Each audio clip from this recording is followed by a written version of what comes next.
Hi there, my name's Jamie from MBR magazine, and today I want to introduce you to what's probably the most exciting bike of 2016, the Trek ProCaliber SL.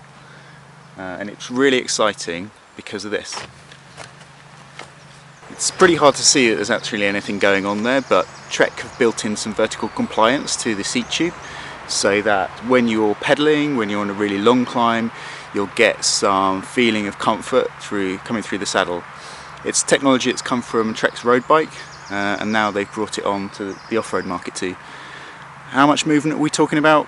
Something like 11 millimeters of travel, Trek say, which for a hardtail is pretty significant, and they reckon it's about 71% more compliant than a carbon fibre hardtail, which is amazing. What you get from that is a more comfortable ride. It's the seat tube that's doing the flexing though, not the seat stays. And what that means is you won't actually feel any benefit when you're descending. It won't be a more comfortable ride.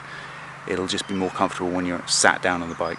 Other new things, Trek have introduced the Boost 148 for this bike as well, so it's got a really wide, stiff back end. They've also introduced the new Boost 110mm front hub, so the whole bike should be pretty stiff. There's also something called Control Freak cable management, which is something that lets the cables run internally down through the bike. It's a lot tidier. They have these huge entry ports on the top of the down tube. They have a cinch port down there, and they also have an exit port down here. It's really big, so you shouldn't have any problem routing your cabling. What do we think of it?